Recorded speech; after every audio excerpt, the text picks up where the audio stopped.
Welcome to Political Perspectives. I'm Hugo Gurdon, Editor-in-Chief of the Washington Examiner, and I'm joined again by Byron York, our Chief Political Correspondent. Byron, I want to talk about the presidential campaign and also the media coverage of it. But let's start with Tim Walz, who's been picked by Vice President Kamala Harris as her vice presidential running mate.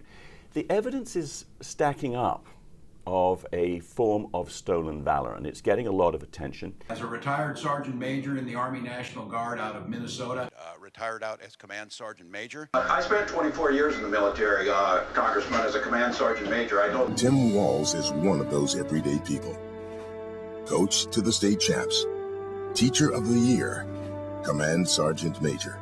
One of the things that I note is that he very carefully doesn't say, I went to Afghanistan, but he kind of wants to imply that, and his careful phrasing shows that it's deliberate.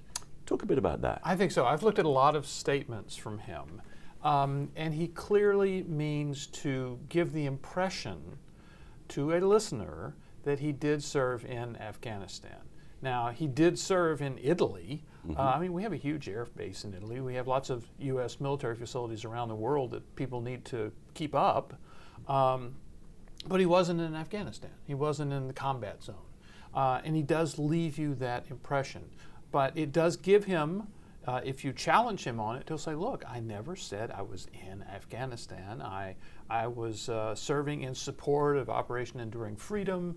And so it's one of those things, it's kind of a gray area. Can you say, well, he's just lying about his record, as some people are saying? It's just gray. How would you estimate the damage that it can do to him and to the ticket? Now, clearly, he's running for vice president, not for president, so that's a very big difference. But you reported back in 2004 a lot about the damage that was done to John Kerry by the Swift Boat Veterans for Truth and their expose of his military record. That really stuck. And given that Tim Walz has played up his military record, does this stick and does it do any damage to the ticket? I don't think it does a lot of damage. Now, back in 2004, the Swift Boat things, these were Kerry's fellow officers who served with him in Vietnam, who had reason to know what was going on. And they clearly thought Kerry was a showboater who got a Purple Heart that he didn't really deserve. And these are big things in the military. They really mean something. They're not messing around. And so I do think among people who have served in the military, some of them will be irritated by what Governor Walz did. Personally, I think we're going to see much more damage from what John Podhoretz calls Tim Walz radical adjacent policies.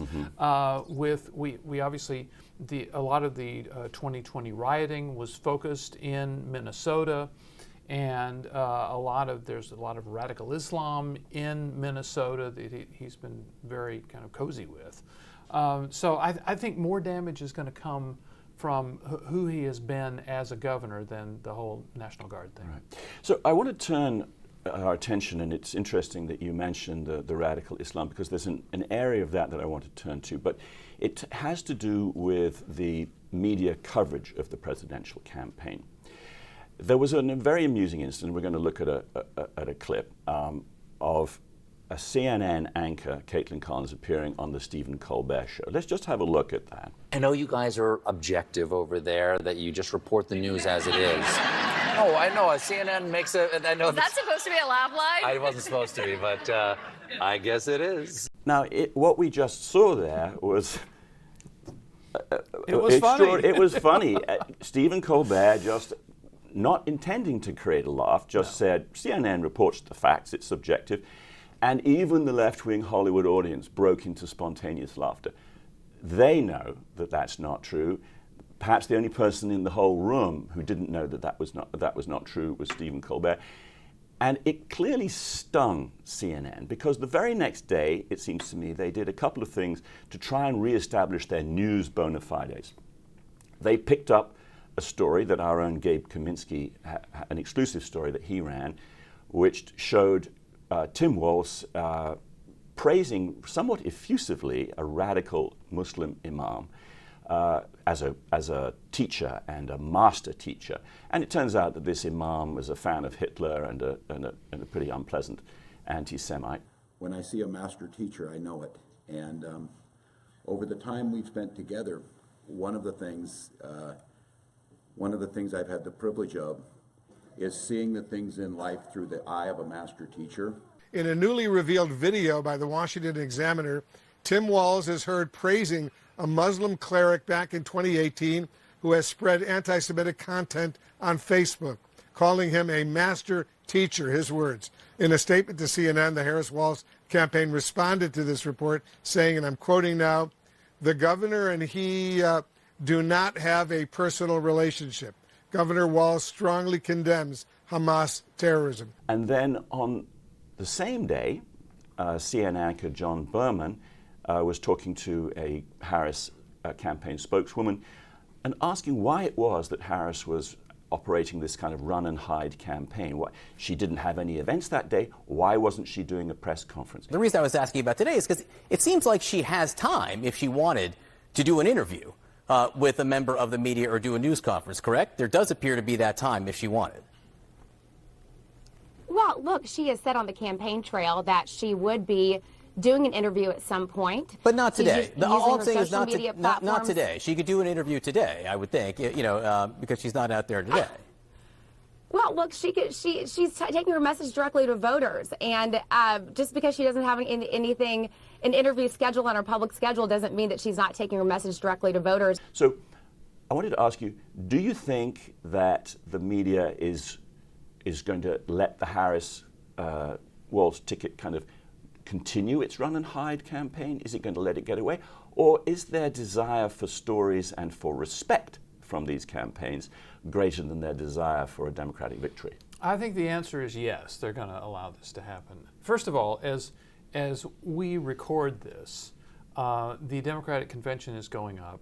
She's having a very easy week with the press this week, and then next week will be all celebration. On Monday night, they'll give Joe Biden a gold watch and push him off the stage, and then the rest of it is celebrating Kamala Harris. So she's got two weeks of celebration coming. And from her point of view, she has gotten incredibly positive, celebratory coverage from the press without saying a word to them. There's a line in the Time magazine profile that said that the campaign specifically refused a request for an interview. So I think any political strategist would say we're doing well, we're going up in the polls, and we're getting great coverage. Why in the world should we do an interview with anybody? So then, though, you do reach a point where I think this is where you were going. There's a certain self-respect level that people in the press want to have. Right. They don't walk around saying, "Boy, I am really in the tank for Kamala Harris." They don't say that. They think they're a tough journalist, straight down the middle. So at some point, they're going to make noise about forcing her to do a news conference. But I think it's going to be a while before she's going to accommodate them. Right. The final thing I wanted to talk about is the extraordinary sight of the Democratic ticket. It's turned a lot of things on its head. But one of the things is that it's running as the sort of the freedom ticket. Tim Walz was out there talking about that a fundamental rule for the Democrats is mind your own business. Now, he was talking about abortion, and that's just about the only area where the Democrats think that the government should mind its own business and let other people get on with their lives. But in every other respect, it is the Republicans who say there are too many rules and regulations, too many laws, too many restrictions, too much telling people how to live their lives. Yeah. The fact that they have flipped the script and are essentially taking what are more or less Republican policies, including, for example, not taxing tips, etc., shows that they know what is popular, and therefore they don't want to be out there actually saying what they really will be doing. Yeah, this is another part of this flip the script thing, which he's trying to do on the border as well. The freedom thing just seems kind of fantastical to me. I mean, we are going to give you the freedom to pay higher taxes, and we are going to give you the freedom to give up your Second Amendment rights. I mean, there's lots of freedom that she is offering to Americans, and it obviously I'm joking, right? And it just seems crazy So is it going to work? I mean, it works in the area of abortion. I mean, Right. it does, because clearly Republicans pushed to repeal Roe v. Wade. They succeeded.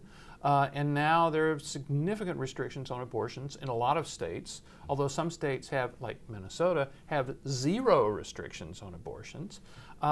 So the freedom argument works on abortion, and really, as far as I can tell, nothing else. Right. Freedom is, we're going to leave it there, but it seems to me that both sides understand that freedom is a good evocative word. People like it. If you associate yourself with it, then you're going to get the.